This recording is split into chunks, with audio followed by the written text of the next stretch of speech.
Hey everyone, it's James Lambert, the motivational life coach, inspirational speaker, author, and mentor.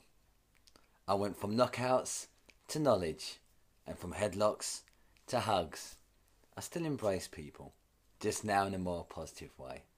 So, hello to you. I hope you're really thriving in all areas of life, and life is really treating you well. So, in this video, I wanted to share a beautiful piece of writing which I hope will really provide great value to you. It's in the book I'm reading, a new book to me, if you can see that. It's by Deepak Chopra, entitled Self-Power, Spiritual Solutions to Life's Greatest Challenges. So I say, I'm really enjoying it, and I just came across this piece. I'd like to share it with you, particularly at the start of this new year, whether you make resolutions or not. The subheading is entitled Fear of Failure. And I think all of us, I know, speaking for myself, I certainly have, but I do believe that all of us at some point come up against that, the fear of failure. And if we listen to it, it can stop us from leading and living our greatest lives. So I'll read this piece and see what you think of it. Fear of failure.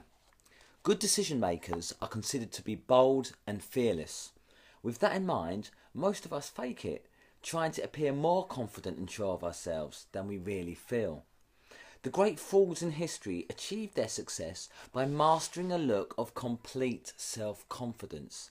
But in reality, the most momentous decisions are made in the presence of fear and anxiety. A glance at photographs of Lincoln during the Civil War and of Winston Churchill during the Blitz of World War II testifies to their depression, worry, and sorrow. When fear is an inescapable factor, the real question is how to keep it from destroying your clarity of mind. Someone who is blinded by fear usually feels at the emotional level that a powerful impulse must be followed. They are too afraid to make any other choice.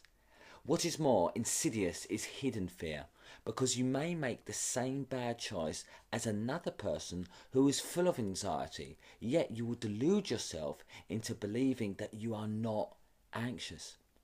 The paradox here is that we pick leaders who act the most confident, but such leaders are almost guaranteed to make bad decisions due to lack of self-knowledge. Fascinating, and it goes on to say, the solution: find the level in yourself that is actually fearless. This level lies deep within.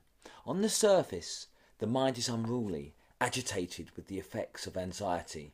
A layer below that, the voice of fear continually talks about risks, failure, and worst case scenarios.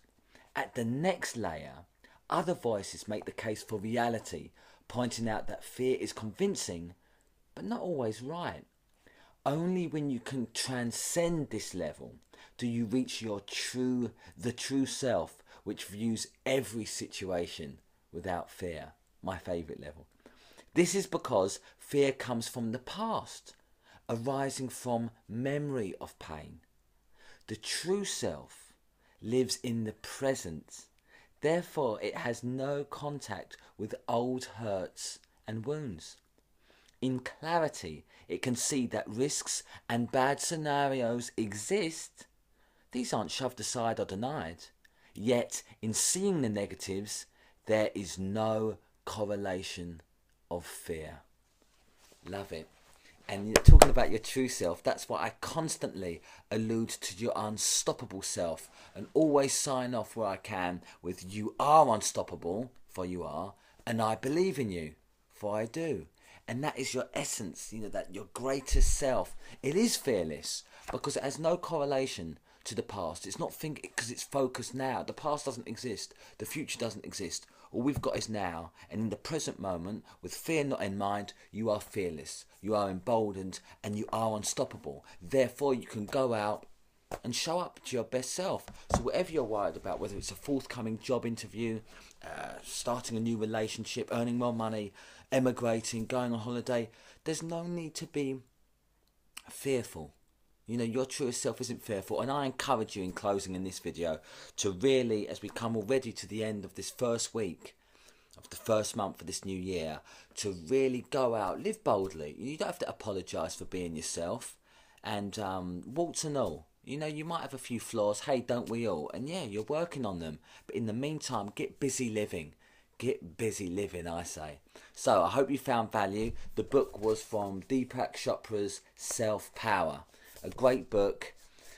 Really enjoying. Just come up to about a third of it through. Really good book. So I hope you've enjoyed that. And as always, know that you are unstoppable.